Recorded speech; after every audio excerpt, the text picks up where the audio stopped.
आम लोग इत्तेहाद के सरबराह जस्टिस रिटायर्ड वजीहुद्दीन अहमद ने कहा है कि उन्होंने समझौते की सियासत की न करेंगे। जिस जज्बे और सोच के तहत 2016 में पार्टी कायम की थी उसमें आज भी कोई फर्क नहीं आया। जो तब्दीली लाने का दावा करके बरसरे इक़्तिदार आए वो माजी की हुकूमतों से भी ज्यादा नाकाम है। ये बातें जस्टिस रिटायर्ड वजीहुद्दीन अहमद ने अपनी रिहाइशगाह पर सहाफ़ियों के एक वफद के साथ गुफ्तगू में कही।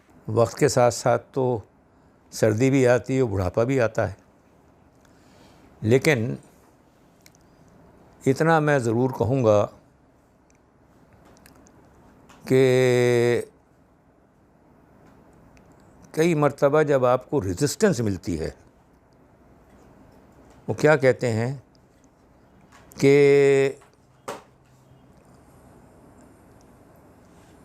Reaction is always equal to action and has the same force. तो अब ये जो हमारे साथ ज़्यादतियाँ हुई हैं, और हमारा कौन सा ज़ाती मामला है, मुल्क और कौम के मामलात हैं, तो उससे बेशक मैं 4 साल यंगर नहीं हूँ। 2016 के अक्टूबर में पार्टी रजिस्टर हुई है। I am so much older, लेकिन मेरी डिटर्मिनेशन और ज़्यादा मजबूत हुई है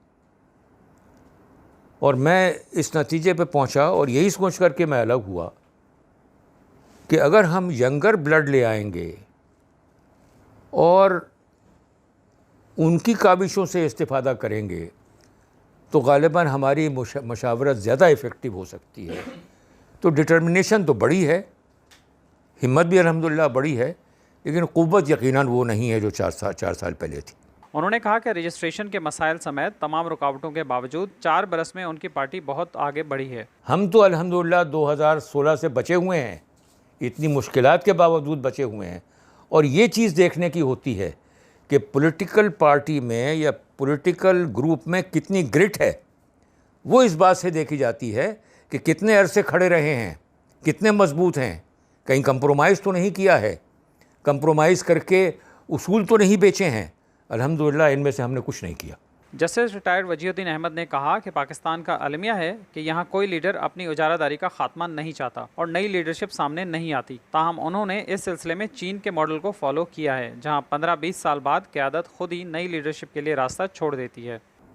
हमारी पार्टी अल्हम्दुलिल्लाह हम लोग इत्तेहाद ग़ालिबन वो वाहिद पार्टी है कि जिसमें इस तरह की मिसाल हमने कायम की है।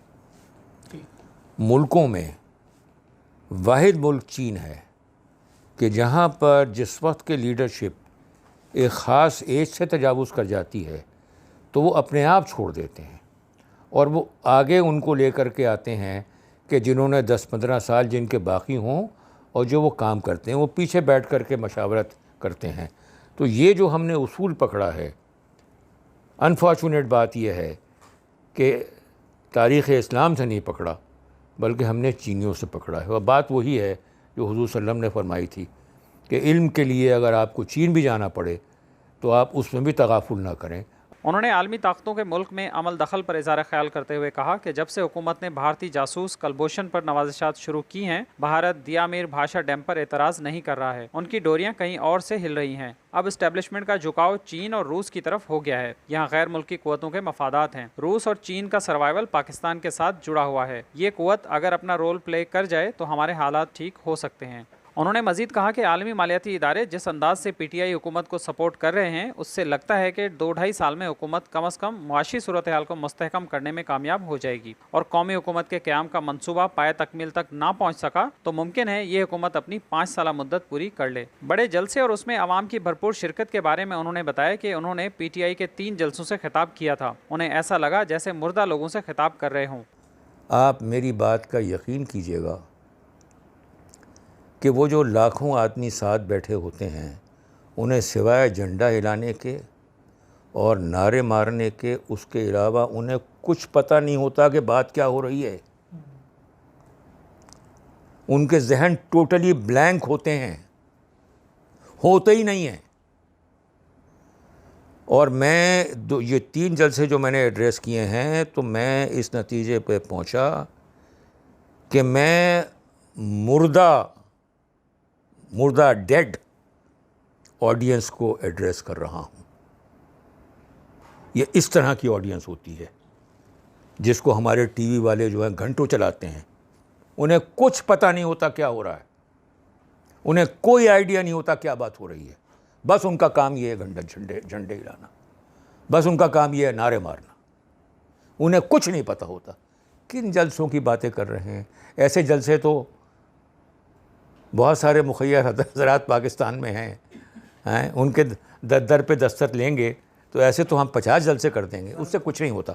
बात यह है कि ये गैदरिंग है 8-10 आदमियों की, उनमें से हर शख्स समझ रहा है क्या बात हो रही है, हर शख्स रिस्पॉन्ड कर रहा है, हर शख्स एब्जॉर्ब कर रहा है। कोई अच्छा समझ रहा है, कोई बुरा समझ रहा है, ये उनकी मर्ज़ी है, ये उनका राइट है, लेकिन हर कोई अपना जहन लगाए हुए है। तो ये 5-7 लोग जो हैं, माफ़ कीजिएगा, मेरे हिसाब से 5-7 लाख से बेहतर हैं। जलसे के शुरका को नारेबाजी और झंडे लहराने के सिवा कुछ मालूम ही नहीं होता। उनके दिमाग बिल्कुल खाली होते हैं, लिहाजा बड़े इज्तिमात के बजाय वो उनसे मुखातिब होने में ज़्यादा दिलचस्पी लेते हैं जो तादाद में चाहे कम हो लेकिन बात समझ रहे हों।